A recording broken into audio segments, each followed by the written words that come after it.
Of the latest New Age Business Briefing brought to you by the SABC, and today very kindly sponsored by ESCOM 49M. And today's statistics are really coming to life. And, you know, I think statistics perhaps as a word has got certain connotations. But I think what I'm starting to find out, and I hope you are too, is that perhaps we need another word to describe this, because it's more about information and how we use that information to change lives, improve lives, and make the world a better place. And to help us unpack that, we've got great informationers, Mr. Pali Lehohla and Ms. Ola Awad, who are standing by to present as well. So let's hear from them now. Over to you, Ola. Thank you. Good morning.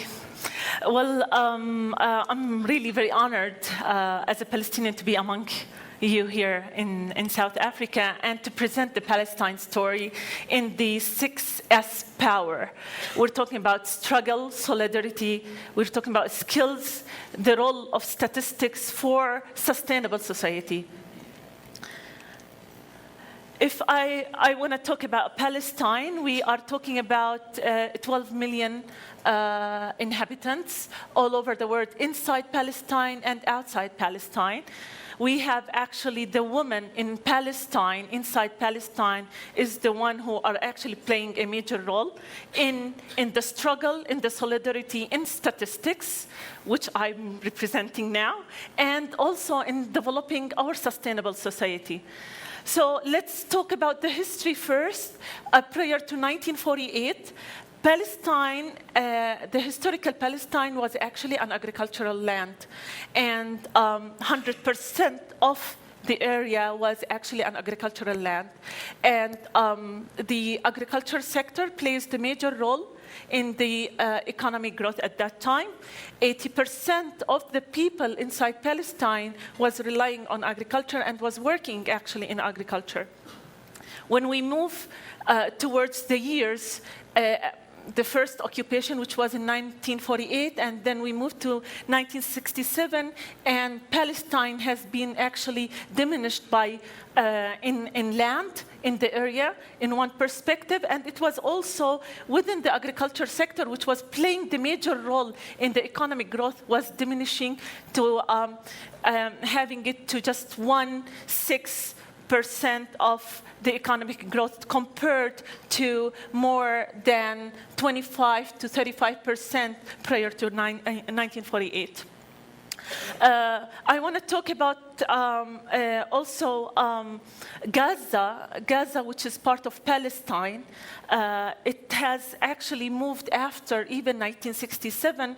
We are talking about more than 4 destructive wars within the past 6 years. We are talking about 40% of the population is actually in Gaza. We have actually more than 40% of the population are actually unemployed. If I'm talking also about Gaza, which is actually different, we are talking about witnessing a very high, if it's not one of the highest density rate worldwide. We are talking about more than 5,000 inhabitants per square kilometers. But within, on the other hand, we still, within all these struggles that we are facing, that we are actually living, but still we really love life wherever we can. When I talk about also part of the struggle that we're facing, if I want to talk about Palestine, Palestine is full of water as a resource. But when we talk about Palestinians, we are actually drinking water with so many restrictions.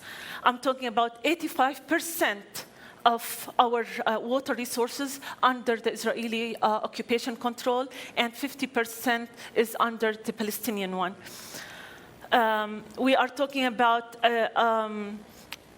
half of what is recommended by the international health organizations where actually the Palestinians have shared the water and drinks the water.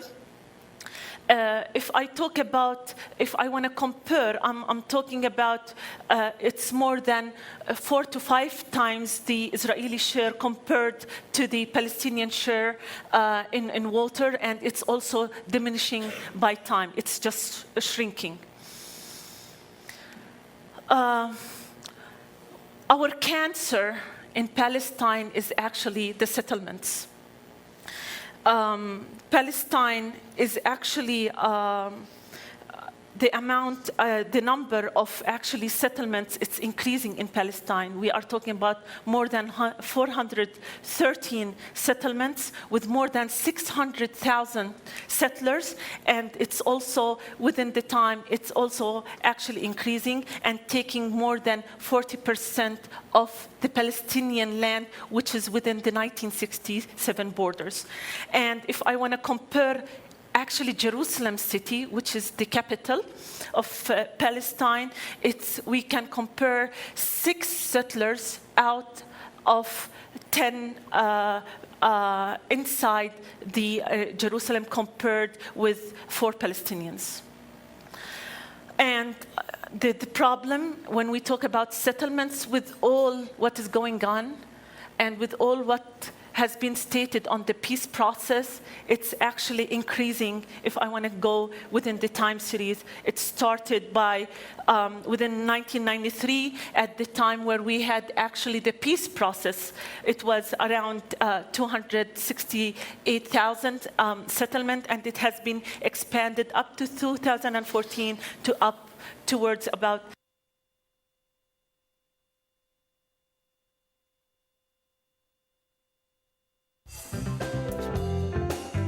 it's the apartheid wall, which is actually took around 12% of the agricultural land from the Palestine area.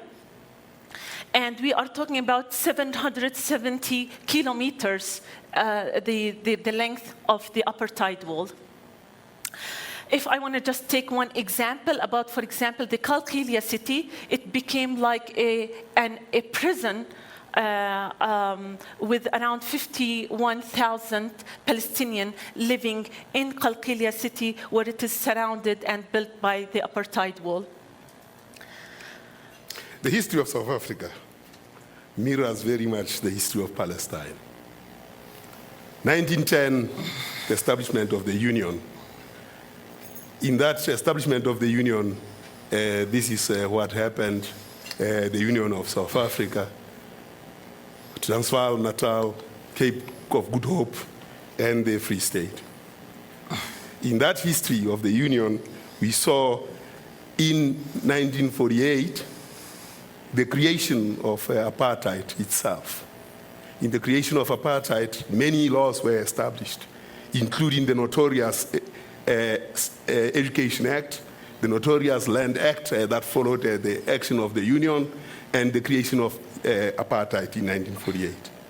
What we saw in that era, in 1953, Verwoerd said, what's the use of teaching Bantu children mathematics when they cannot use it in practice? This set the tone for what we see in Africa today, South Africa today, and indeed in Africa. The Republic was declared. After half a century, the Union of South Africa has withdrawn from the British family of nations. Racial discrimination remains her policy, and she will not apply for continued membership of the Commonwealth. From the burden of apartheid, the colored people out there will not be released. When the Union held its Republic referendum, no colored people were allowed to vote. Hence, though there was considerable opposition to the proposal, South Africa elected to become a republic. Subsequent to that, we saw the grand apartheid being concluded. The Bantustans were established. The creation of Transkei, Bophuthatswana, Venda, and of course the 9 self-governing territories. All these self-governing territories didn't have statistics. It was dark, unlike in Palestine, where there is some knowledge about what is happening there. This was a dark hole. The current, we can move now to Palestine and see what has happened. Ola, over to you. I started maybe with the struggle But this doesn't mean it's the end of the world. And when we talk about the importance of statistics, how I present my struggle in Palestine and how I present actually the solidarity. When I talk about Palestine, we are actually the most precious asset that we have is the human resource, is the human being. We are actually in Palestine, we are a youth society. We are talking about 30% of the population is under 30 years old. 7 out of each 10 Palestinians are below the age of 30, and we have 1/3 of the population actually are youth. And this is actually our potential, our future in our struggle and in our story. Every time when you just hear about Palestinians and Palestine, you may think that the Palestinian weapon is the stone. And some other things that the Palestinian weapon is the rifle. And I'll tell you, yes, that's very true, but still, which you don't actually know very well, that the main Palestinian weapon is education. And that's the important weapon that we are actually holding and we are fighting for. And especially when we talk also about females in Palestine, education for female in Palestine in the perception of Palestinian families is part of the religious and moral issue. When I want to talk about the challenges on education, I can just move on and on with all the challenges. But still, when I move with all the challenges that we are talking about, when I move to and I talk about the higher education, first let's talk about the literacy. The literacy rate that we have is very high, and mainly it's so high for women. We are talking about 94% of our literacy is actually for women, and it's also compared for men. It's also very high. If I want to move to the higher education in Palestine, you will notice. And this is facts. It's not something which you are actually perceive. The facts that you will see that the women in higher education are double the men.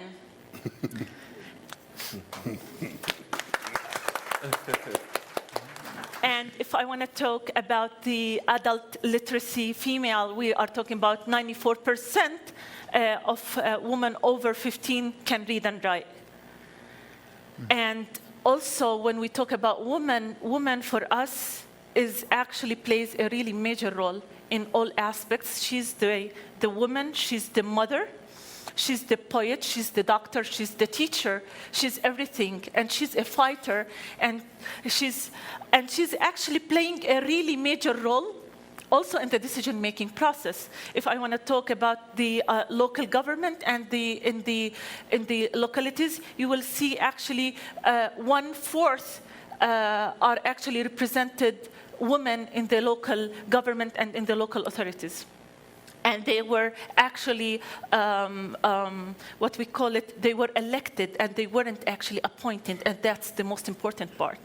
So that's why when I talk about statistics and and I talk about the Palestine story with this 6S power, we're talking about struggle, we're talking about solidarity, we're talking about the role of statistics, and we're talking about the skills that we have, which is actually our main resource. We don't have, actually, we're not rich, we don't have the oil and the gas, but actually we have much more important resource, which is actually our human resources. So that's why, with all the struggle we have, with the solidarity that we have, with the skills that we gain, we are actually still learning, we are still fighting, we are still trying, and we still love life, and we're still fighting for our freedom. Thank you very much.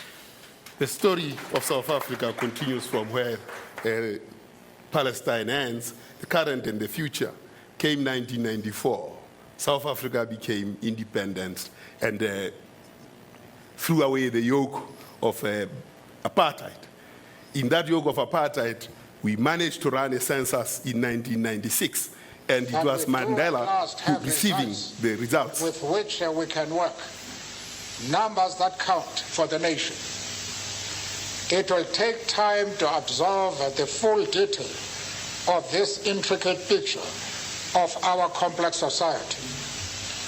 But the broad outlines should act as the clarion call to rededicate ourselves in every sector of our society to the historic mission of a generation charged with transforming South African society in order to eradicate the poverty and imbalances that derive from our past. And upon the release of the census results of 1996, President Nelson Mandela Rolihlahla said the following: in fact, the challenge that we had was now revealed. The challenge that Verwoerd said was the use of teaching a Bantu child mathematics when he can't use it in practice. In practice, what that meant, that legacy meant, the statistics do show. We see whites actually moving, and blacks and Indians and colors starting from a very low base over a period of time, and in the end, of course, we all had grade 3.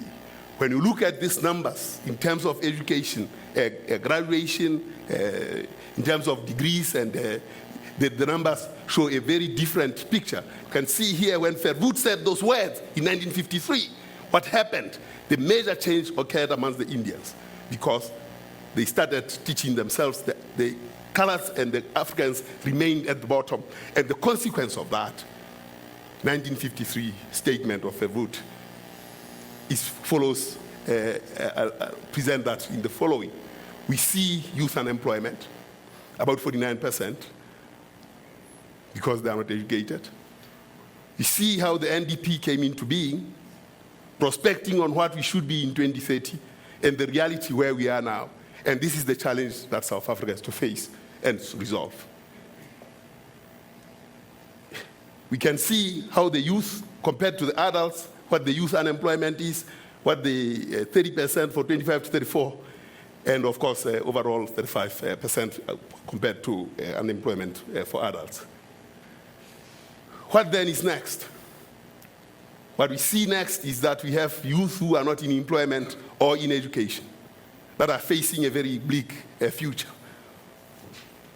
a low social status. This is the challenge, this is the struggle for skills, the struggles for education. And you can see the unemployment of the not in school, not in education, not in employment, very flat across a period of time. These are the statistics that are telling the story. And indeed, when you do not have education, you are less likely to have income. And we can see that in the data as we saw it here.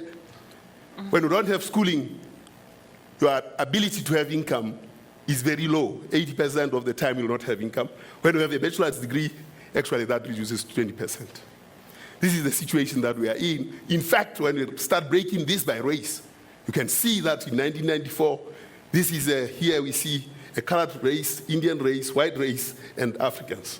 You can see that the proportions are very low for skilled blacks and very high for Indian and white.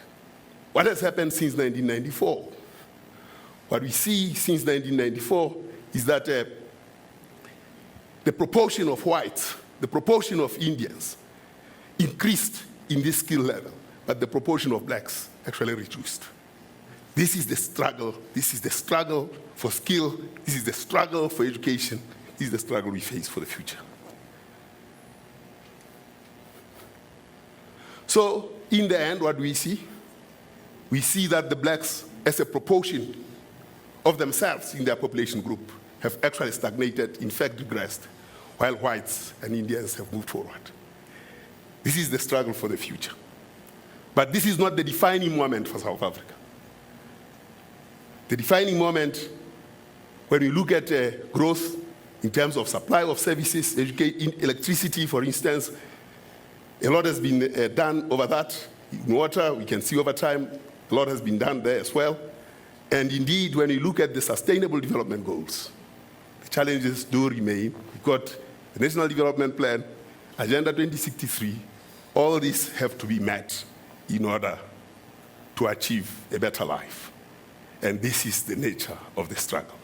So when you talk about struggle, solidarity, statistics, and skills for sustainable societies, we are talking about a united world fighting against poverty, fighting against discrimination, ensuring that the future is different for generations to come. I thank you. Ola. Thank you very much indeed to our presenters there, giving us another illumination, particularly the parallels drawn between the story of struggle between South Africa and Palestine, and how these S6s can assist to make a better life for people. We'll unpack that much, much more after this break, and we look forward to your tweets and your questions, and also we'll be hearing from our audience here. So please stay with us, and we'll be back right after this.